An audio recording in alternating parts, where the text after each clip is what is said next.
Now my glue and salt is dried, and this is going to be a puffy paint step by step. So we let this dry overnight, and it feels a little bit puffy when you push on it. Make sure that all the salt, the loose salt, is off, and then wet your brushes in your water before you get started. It's always a good idea to get your bristles nice and wet, and then dry them on a paper towel before you dip into your paint. And we want to have our paint fairly thick. So to get started, I'm not going to add too much water, just a little bit of water to the color that I want to start with. And I'm just going to touch it to the salt and see what happens. And you'll see it start to bleed, or what's also called wicking, where it absorbs into the salt and moves along the trail. And be careful not to use too much water, but enough that it starts to bleed or wick into the salt.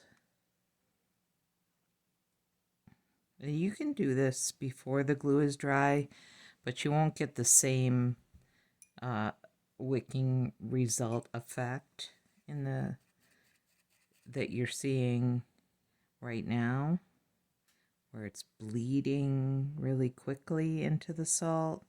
And that's because right now the salt is very dry, and so it's going to absorb it more than if the glue was still wet.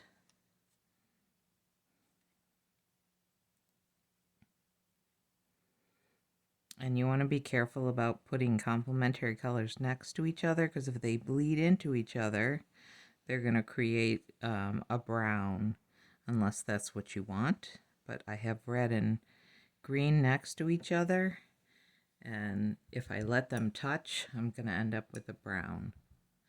So making sure that you are rinsing your brush between colors.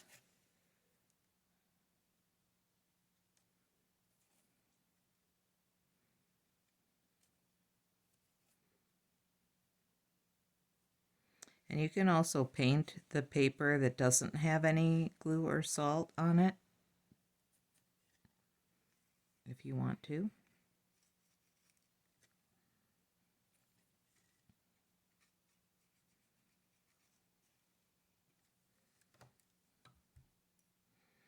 And with watercolor, we don't have any white, so you won't really get a pink on this. But you get a very nice red.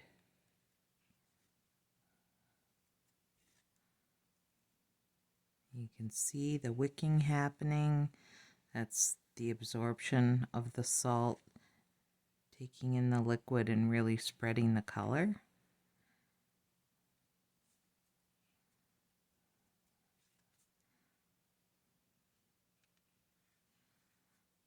It's a very satisfying experience watching it absorb into the color. So you can do it dotted like I did in the beginning, or you can spread it on, depending what you want.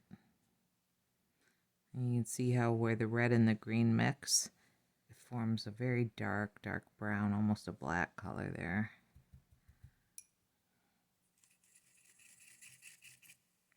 So I'm not using very much water, but I am trying to get the paint kind of thick.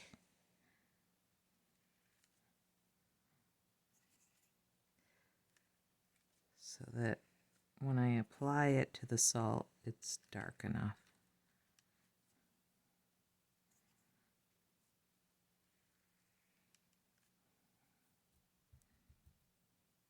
Let's try some purple.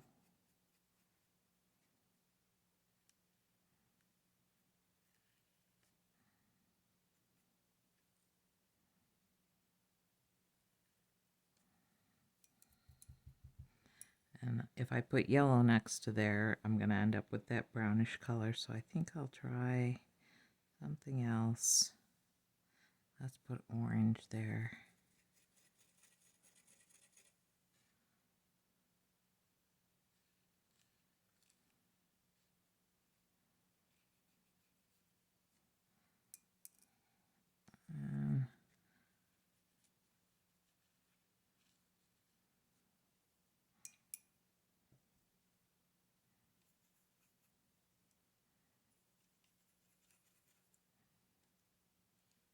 I'm going to try some black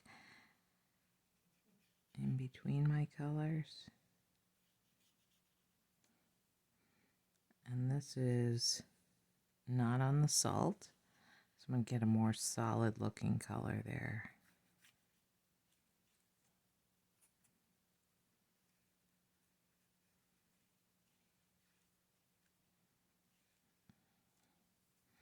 And let's see what happens if I put yellow next to the black.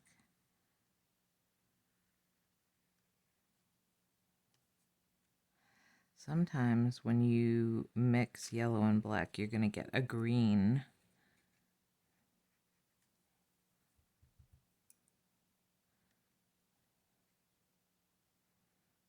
Do my letter.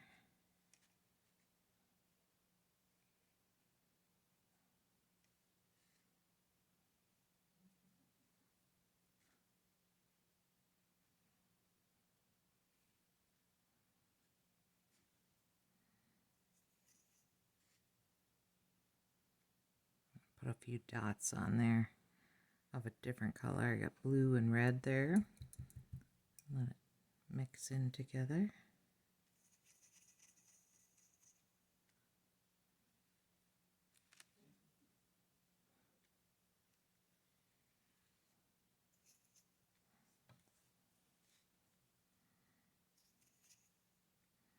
And when this is done, you're just going to let it dry.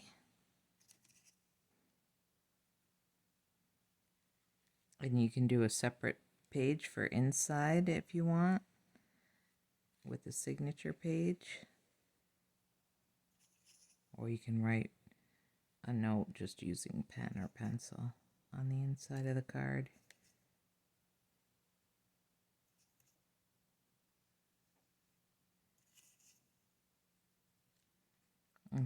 Some of the salt is chipping off a little bit, so you just got to go with it. I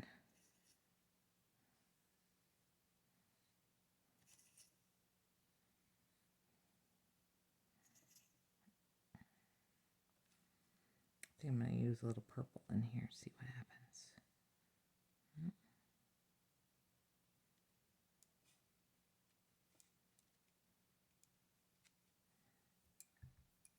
Do a purple heart up here. Purple looks almost black.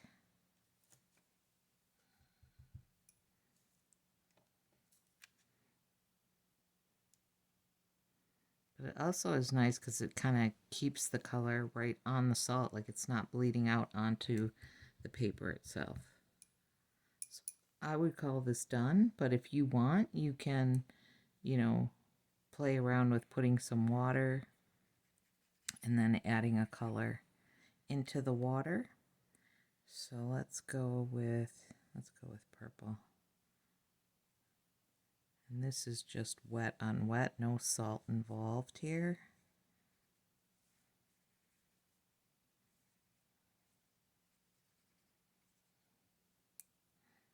I'm just going to spread it out.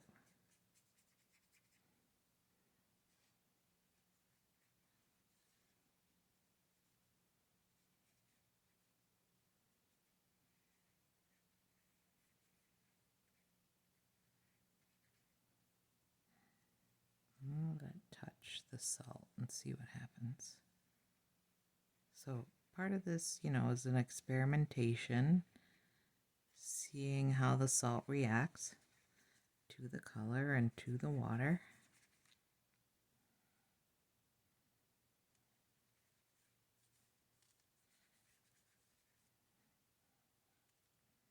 If I bring the water right up to the heart, some of that purple is coming out. And let's try just water near this heart and see what it does. Ah, so it spreads it out. And that's without adding any paint at all. Just pulling the red color out of the salt. Just with water. You can do the same thing with the D. Just water.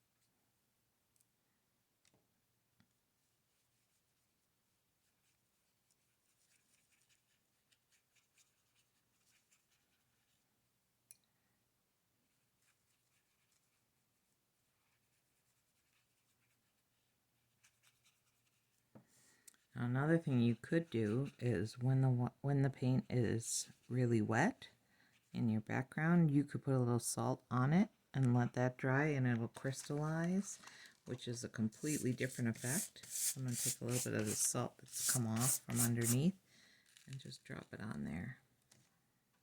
And I'll upload a picture when it's all done so you can see what that salt did to it.